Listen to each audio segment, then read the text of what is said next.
ETV YouTube channels లో మీ వ్యాపార ప్రకటనల కోసం ఈ నంబర్కి కాల్ చేయండి. మన కోసం మనతో కొట్లాడే నిజమైన ప్రేమ చూపించే ఒకే ఒక వ్యక్తి అమ్మ. మౌన పోరాటం మౌన పోరాటం. ఏయ్ నానాజీ, వస్తాన్రా. Rest in peace.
నీకు నీ బిడ్డకు చేసిన ద్రోహానికి నేను ఇంకా చాలా అనుభవించాలి.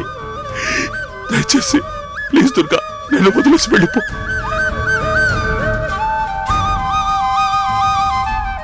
మురారి కన్న తండ్రిగా రావాలి అనుకుంటే నాతో రా. కన్న కొడుకుతో సంతోషంగా ఉండు.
మేడం, నానాజీ కూడా అంత మనుషుడేం కాదు. అతను వస్తాడని, ఇంకా ఇక్కడే ఉంటాడన్న నమ్మకంతో వచ్చారు. ఉంటాడా? ఉంటాడు చారి. నువ్వు చూపించిన వీడియో ఎవిడెన్స్తో చాలా విషయాలు క్లియర్గా అర్థమయ్యాయి. ద్వారకని ఈ తప్పుడు కేసులో ఇరికించిందెవరో పూర్తిగా అర్థమైంది. కాని ఇంకా సాక్ష్యాలు, ఆధారాలు కావాలి. ఆ కీలక ఆధారాలు నానాజీ నుంచే తెలియాలి. రాజశేఖర్కి అనుచరుడుగా పనిచేసిన నానాజీ నన్ను కలవడానికి ఫోన్ చేశాడంటే అప్పుడు నేనొచ్చినప్పుడు ఖచ్చితంగా కలవాల్సిందే. అలా కలవలేదు అంటే రాజశేఖర్ నా పక్కనున్నాడు కాబట్టి కలవలేకపోయి ఉండొచ్చు. ఇప్పుడు కలుస్తాడన్న నమ్మకం ఏంటి మేడం? నానాజీ నిజంగా మారే ఉంటే ఇక్కడే ఉంటాడు, నన్ను కలుస్తాడు. మీ నమ్మకమే నిజం దుర్గ గారు. నానాజీ, మీరు తిరిగి వస్తారన్న నమ్మకంతోనే ఎదురు చూస్తున్నాను. నానాజీ, నువ్వు నాకు ఫోన్ చేసినప్పుడే నేనొచ్చాను, కానీ నువ్వు కలవలేదు. మీరు ఏ చీడ పురుగుతో అయితే రాకూడదో అతనితోనే కలిసొచ్చారు. అందుకే నేను మిమ్మల్ని కలవలేదు. ద్వారక మీద ఇన్ని తప్పుడు కేసులు ఫైల్ అవ్వటానికి కారణం ఆ రాజశేఖరే.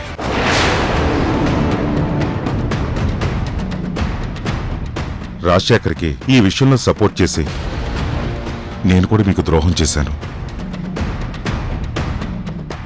నన్ను క్షమించడు దుర్గా గారు.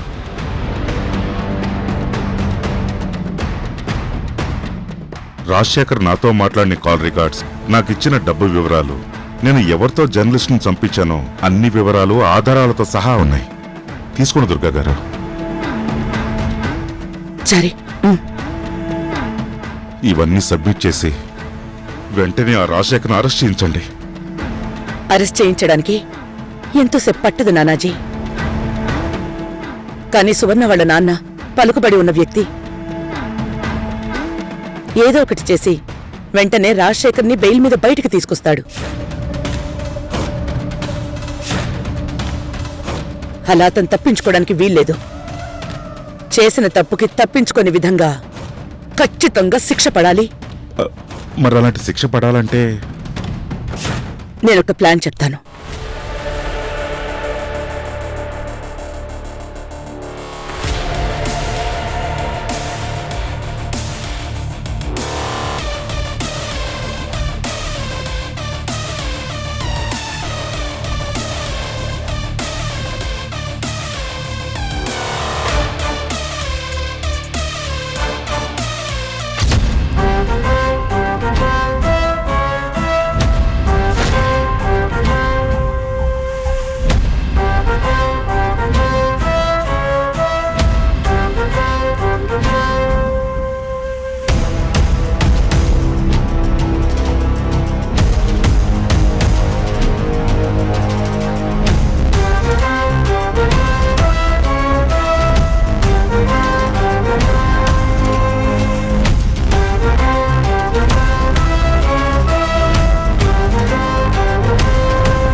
నాతో నవ్వుతూ మాట్లాడుతూ మన మనుషులుగా తిరుగుతూ ఇంత క్రూరంగా ప్రవర్తిస్తారా? మనుషుల మీద నమ్మకాన్ని చంపేసే ఇలాంటి రాక్షసుల్ని ఏం చేసినా తప్పులేదనిపిస్తోంది. అలాంటి రాక్షసుని గన్ తీసుకుని బుల్లెట్ మీద బుల్లెట్, బుల్లెట్ మీద బుల్లెట్ దింపి ఇక్కడికిక్కడే చంపేయాలనుంది మేడం. చంపడానికి ఎంతోసేపు పట్టదు చారి. అలా చంపితే ఆ రాజశేఖర్కి మనకి తేడా ఏముంటుంది? చట్టాన్ని గౌరవించే నేను అదే చట్టాన్ని పక్కన పెట్టి తప్పు చెయ్యలేను. అయితే చట్ట ప్రకారం వెంటనే అరెస్ట్ చేద్దాం మేడం. కార్తీక్, నువ్వన్నట్టు అరెస్ట్ చేయిస్తే వెంటనే శిక్ష పడదు. సువర్ణ వాళ్ళ నాన్న పలుకుబడున్న వ్యక్తి. ఎలాగైనా రాజశేఖర్ని బయటికి తీసుకొస్తాడు. మళ్ళీ తన అదే దారిలో నడుస్తాడు. కాస్తైనా పశ్చాత్తాపం తనలో రాదు. ఒకప్పుడు ఏ చట్టంతో అయితే రాజశేఖర్ మెడలు వంచానో అదే చట్టంతో అతి కఠినమైన శిక్ష వాడికి పడేలా చేస్తాను.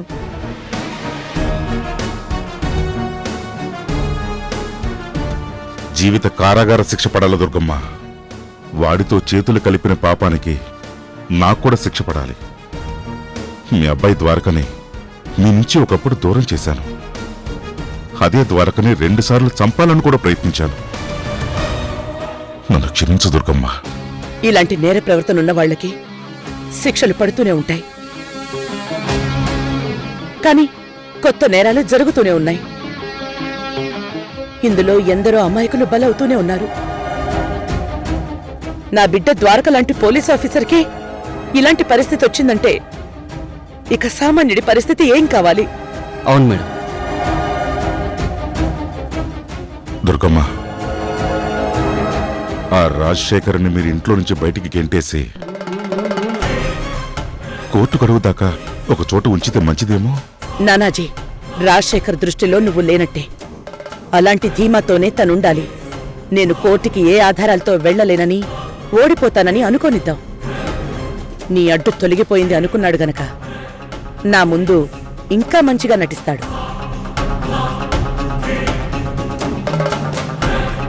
అయ్యో దుర్గా అని నా మీద ఎక్కడలేని జాలి చూపిస్తాడు, డ్రామా ఆడతాడు.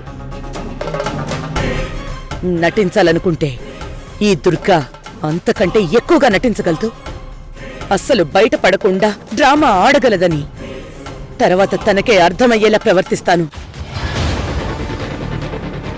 ద్వారక కేసు విచారణ వరకు రాజశేఖర్ గురించి మనకన్ని విషయాలు తెలుసన్న విషయం రాజశేఖర్కి తెలియనివ్వకూడదు.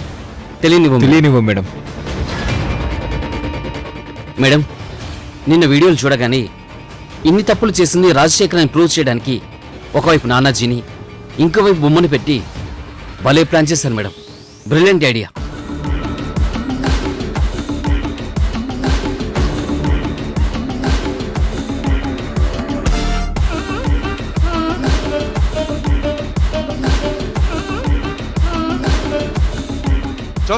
చంపుతూ అంటే నేను చంపకుండా ఉంటానా?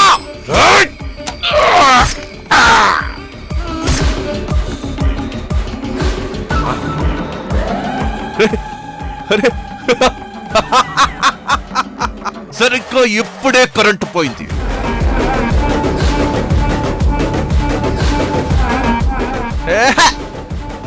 ఎంతైనా నువ్వు నా పార్ట్నర్వి, కలిసి బిజినెస్ చేశాం. చనిపోయేటప్పుడు నీ ఫేస్ లో ఆ బాధ నేను చూడలేనని పవర్ కట్ చేయించినట్టున్నాడు. మంచి విషయమే. నువ్వు మాత్రం చావాల్సిందే.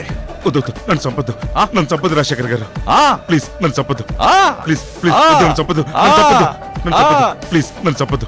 నీ చావు నేను కన్ఫర్మ్ చేశాను నానాజీ. 4 కత్తిపోట్లు దిగాల్సిందే, దిగాల్సిందే, దిగాల్సిందే, దిగాల్సిందే, దిగాల్సిందే. చావరా, చావు, చావరా, చావు, చావు.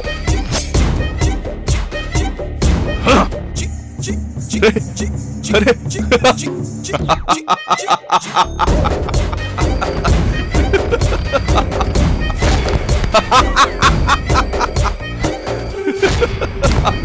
చావరా, చచ్చాక నీ ఫేస్ చూడాలనుంది నానాజీ.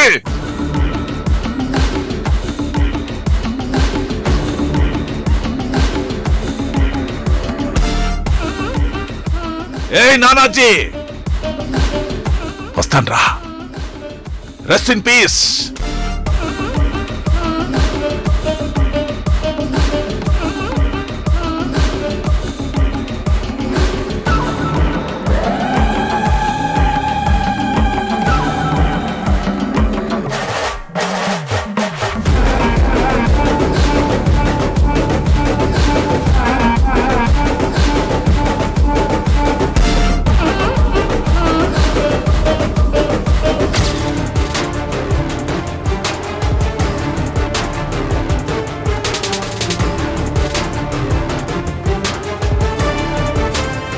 రాజశేఖర్కు అనుమానం రాకుండా ప్లాన్ సక్సెస్ చేశాం.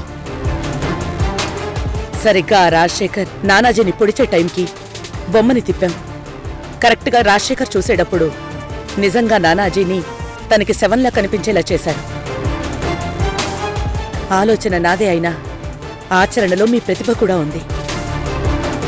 చాలా థ్యాంక్స్ బాబు. మాకు ఇలా అయినా మీ రుణం తెచ్చుకునే అవకాశం వచ్చినందుకు సంతోషపడుతున్నాం మేడం.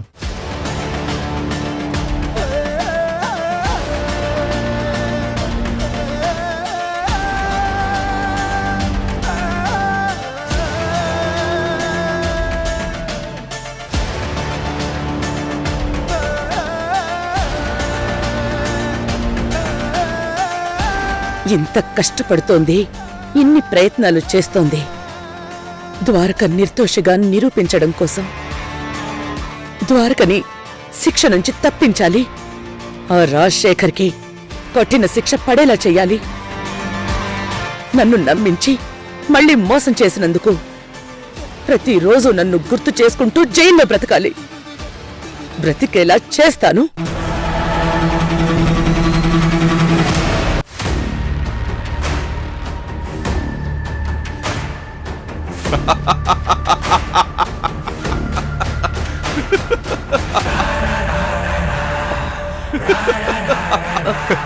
మామయ్య గారు,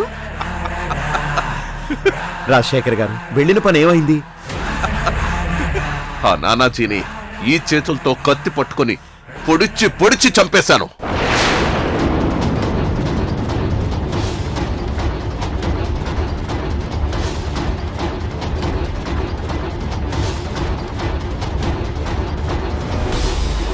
ఏంటి మామయ్య గారు, కలగన్నారా లేక నిజంగానే జరిగిందా? కలగనడం ఏంటి నక్షత్ర? నేను తలుచుకుంటే ఇది సాధ్యం కాదా?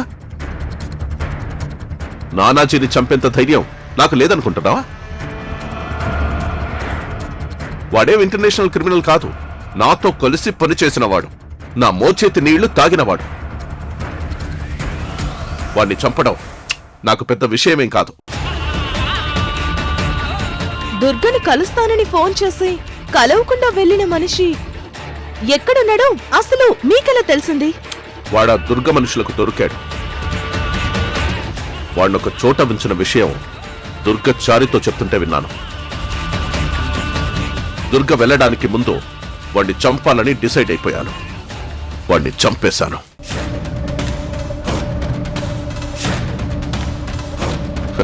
పచ్చి రక్తం అంటిన నేను ఇప్పుడే శుభ్రమై వచ్చాను. ఆ నానాజీ చచ్చిపోయాడు. ఇది చాలా పెద్ద గుడ్ న్యూస్ రాజశేఖర్ గారు. నానాజీని ఎలా అయినా కలవాలి, ఆధారాలు సంపాదించాలి, ఎలాగైనా సరే నానాజీని ప్రత్యక్ష సాక్షిగా కోర్టులో హాజరుపరచాలని పాపం దుర్గా రాత్రి పగలు ఇదే ఆలోచనలో ఉంది, ఆశతో ఉంది. ఆశలతో ఉన్న దుర్గ నెత్తి మీద బండరాయి వేశావు కదా రాజశేఖర్. ఆ దుర్గ ఇంకెక్కడ కోలుకుంటుంది? ద్వారక నిర్దోషని ఇంకెక్కడ రుజువు చేయగలుగుతుంది? ఐపీసీ సెక్షన్ 302, 274, 307, 370 హత్య నేరం, హత్యాయత్నం, స్మగుల్ గూడ్స్ ట్రాన్స్పోర్ట్. ఇన్ని కేసుల నుంచి ఆ ద్వారకను తప్పించాలంటే ఆ దుర్గ ఇంకో జన్మెత్తినా సాధ్యం కాదు.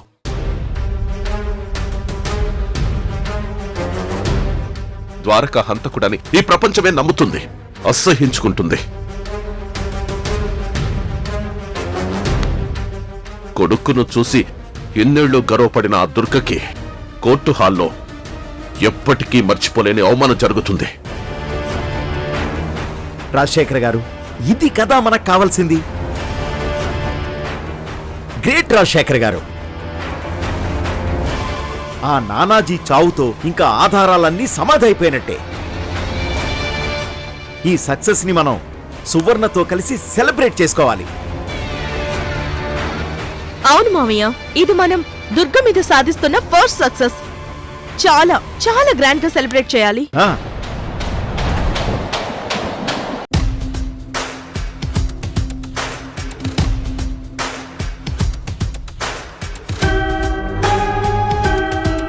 మురారి, అత్తయ్య గారు ఇంకా రాలేదని అందరూ టెన్షన్ పడుతూ ఎదురు చూస్తున్నారు కదా.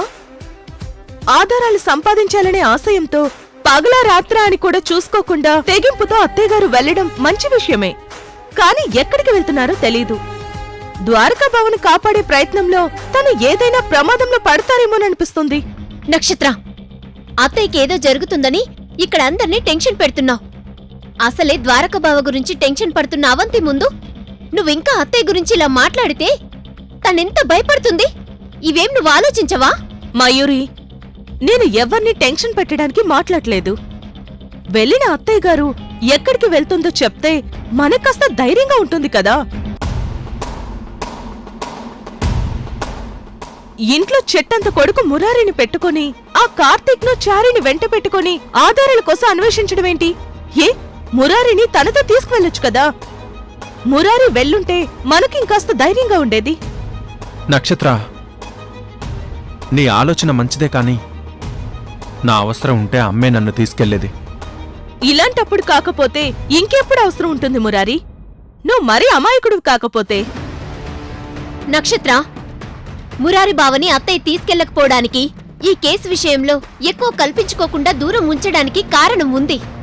ఏంటా కారణం? మురారి బావకి టోర్నమెంట్ ఉంది. ఈసారి మురారి బావ గెలవాలంటే తను గేమ్ మీదే కాన్సన్ట్రేట్ చేయాలి. సో ఈ కేసు విషయంలో తిరిగితే తన ఫోకస్ పోతుంది.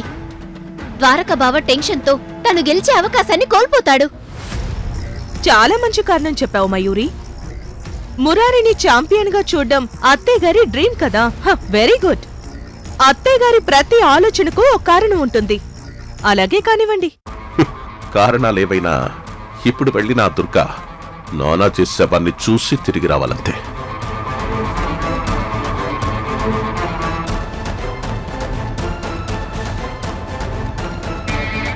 అమ్మా, నానాజీ గురించి తెలిసిందా? ఏమైనా వివరాలు చెప్పాడా? నువ్విలా సైలెంట్ గా ఉంటే అవంతి టెన్షన్ పడుతుంది. నానాజీ చచ్చాడని చెప్పు దుర్గా. చెప్పండి అత్తయ్య గారు, నానాజీని కలిసారా? కలిశాడు. నేనన్ని కత్తిపోట్లు దించాక ప్రాణాలతో ఉన్న నానాజీని ఈ దుర్గ ఎలా కలుస్తుంది? నానాజీని కలిశారు అని చెప్తున్నారు. ఆధారాలేమన్నా ఇచ్చాడా? ఇచ్చాడు. ఈటీవీ విన్ యాప్ రోజుకి కేవలం రూపాయి మాత్రమే. ఇప్పుడే ఈటీవీ విన్ యాప్ డౌన్లోడ్ చేసి సబ్స్క్రైబ్ చేయండి.